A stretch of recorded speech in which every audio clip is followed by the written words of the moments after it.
First step is to take off 3 10mm right here, here, and here. Go ahead and take those off, and then we're gonna go ahead and just release that hose. So that should kind of loosen everything up.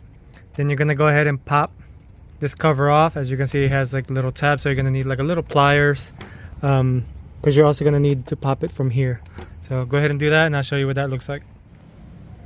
Before you proceed with that, make sure you unhook the negative battery to prevent accidental starting while you're doing the work. Always, when you're working on your motor, always do the negative battery terminal. So this top cover, you just have to use a small flathead right here and slowly pry 1, 2, 3, 4, 5, and then these 2 clips right here, you just push it in, and then this whole piece, the whole front comes off, and you do have to take the back one as well. So go ahead and put that thing aside for now. Make sure don't forget the screws or the bolts that hold the computer in place, that way you don't lose it. And then we're gonna go ahead and plug all of these connectors. For this process, you're gonna go ahead and remove all these connectors. These ones are locking tabs, so what you have to do is press this in first, just like that, and then this little lever, you pretty much push it all the way down. That way it'll release it from the lock. As you can see, it rides on that little groove.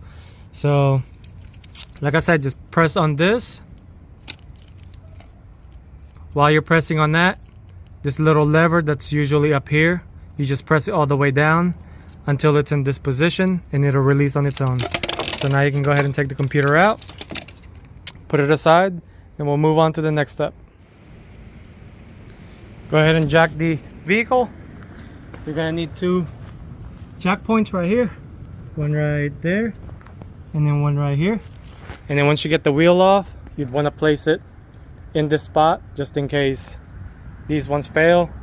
The wheel will take all the brunt of the force or the damage over the vehicles, like brake system or transmission and things like that. So yeah, put the tire right here when you're done, and we'll move on to the next step. Next important step is to put a piece of wood and a jack just to support the weight of the motor. Once you take out the passenger side motor mount, always make sure you put a wood in between the oil pan and the jack itself, so it doesn't damage the oil pan itself. So now we're gonna go ahead and take the wheel off, or start taking off at least the... Next step is to take this number 10 ground strap bolt. These are 14s, and then this big one is a 17. Use a stubby one for this one, since kind of have all these stuff in the way. So go ahead and take that out, and then after that we're going to take the motor mount out. Alright, next step is to remove the covers. It's going to have 5 10mm bolts. I'll show you where they are once I take it off. Make sure you move this wire harness right here. I already taken off the front, so make sure you pretty much put that bolt with it, put it aside, that way it doesn't get lost or get moved around. So here's what I'm doing currently, just kind of making sure everything is where it should be, that way you don't start losing anything.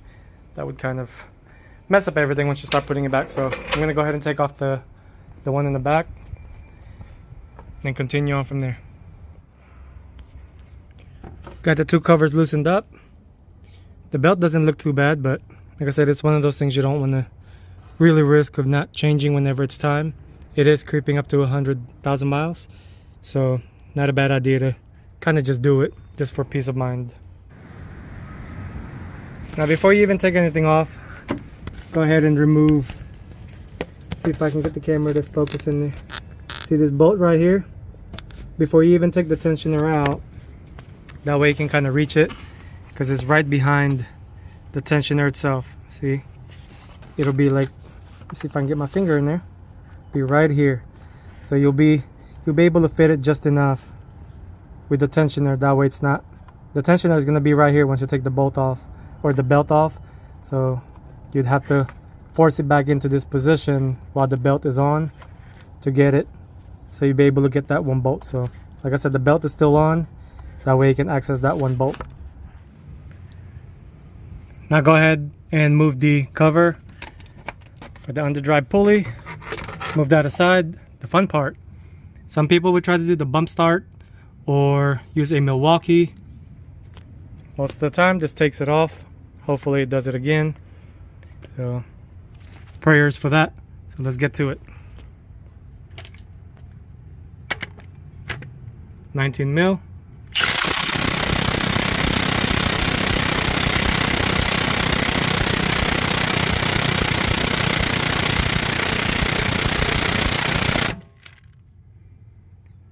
Woo wee, she is a tight one. I'm gonna spray it a little bit with the penetrator and see what it does. As always, these 19 millimeters are such a pain to remove. What I had to do is kind of jolt it, tighten, loosen, tighten, loosen, tighten, loosen. Because I've tried long ones, the short ones, fully charged the Milwaukee, and at first it still wouldn't budge, so I just kind of keep cranking it over and over until it finally gave. So as you can see, I was putting a lot of pressure on that. So this was pretty tight, and as expected, it always will be tight. Since I finally got that pesky bolt that's Honda known for, I'm just gonna go ahead and pretty much cut the Serpentine belt. I have a new one anyway. This one's cracking regardless, it's already showing its age.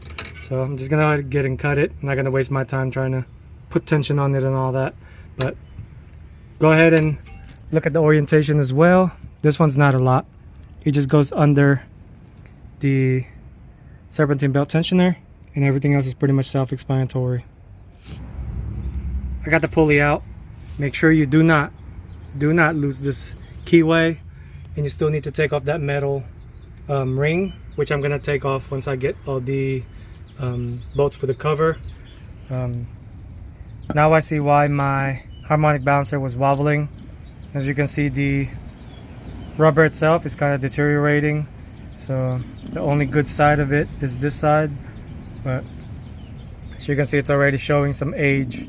So I did buy one from Dayco, so it was time to replace it anyway. Now that you got the lower cover off, it'll have 2, 4, 6, 7 bolts. Now we're gonna go ahead and release the motor mount bracket. That's 3/14 mils. So I'm gonna show you what that looks like. I was able to get this motor mount bracket out. I did come out from the top. The bottom one was kind of a pain. As you can see, it has Loctite on it, which is pretty expected. So yeah, 3/14 millimeters. The bottom one is going to be a pain. Like I said, it has Loctite, but I was able to squeeze it around in between here. Just make sure you be careful with these wires. Go ahead and put everything aside. Now we can visually see the timing belt components. You do need to unplug the all pressure sensor that's right there before you can even take out the cover for the bottom, that plastic piece, just because there's a bolt behind it. So we're gonna go ahead and put it on TDC, which, let me see where the line is. So here's the mark right here. We have to get it to the top line right there. We're gonna go ahead and visually look at it from the bottom as well. Go ahead and take this off. This mark right here needs to line up to that mark right there. Go ahead and mark your TDCs. Put a line on it, that way you don't get confused. I always do 3 lines right there so I can match up the belt and everything goes back in like how it was. Before you take the timing belt tensioner, make sure this mark right here lines up to that mark behind right there. Same goes with the back one. And in that top corner right there, make sure they match together. Double check, triple check, and then take out the tensioner. Now go ahead and take these 2 10 mil bolts right here. I already taken one off, so it's gonna loosen the tension once I take that bottom one off. Good thing we're replacing it anyway. Looks like it's already leaking, so perfect timing. You don't want this thing giving out, and then your timing belt jumps. You're gonna need new heads or possibly a new motor. Once you get the tensioner out, make sure everything still lines up. Just kind of double check, make sure nothing moved. Still same, so all is good. So go ahead and take out the belt. Now you can get the either pulley bolt off, this bolt off, and then we're going to take the water pump after that. This one was pretty tight. I'm pretty sure they Loctite these things from factory, but it is a 14 mil. Set that aside. Make sure you don't lose that bolt. Take this one off. I'm sure this one's going to be tight as well.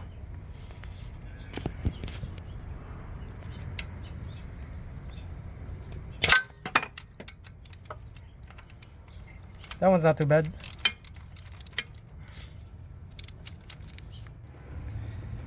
Now that all 5 bolts are removed, we're gonna see if it'll just come off on its own or we have to use a pry bar. If you do use a pry bar, you're gonna wedge it right here and just kind of pop it loose. Don't go too crazy on it. I just used a small pry bar. I have a bucket underneath, so it's catching all that. It's gonna be a lot of them, so just kind of let it drain a little bit and this thing should pop off. If not, use a little bit more force. There you go. Make sure the gasket is out as well. Don't leave that in there. So that takes care of the water pump. Here are all the parts. The harmonic balancer right there, timing belt kit, and the serpentine belt. So we're gonna go ahead and go in reverse. Make sure you wipe down the mating surface for the gasket for the water pump. You will dab a little bit of coolant on the gasket itself. That way it's not gonna be mating it dry gasket. So just kind of dabble a little bit of coolant in there. That way it's not super dry when it mates. Just around right here. Here are the torque specs that comes with your AISIN kit. So you have everything you actually need just from this itself. So we're going to go ahead and put the water pump, the idler pulley, basically going in reverse. Make sure you start following your torque specs. Never ever guess on these things. This is pretty important. That way you don't end up breaking a bolt. So start with the water pump and then the idler pulleys. Make sure you put a little grease before you put it back in the slot. That way it's not dry metal contacting together.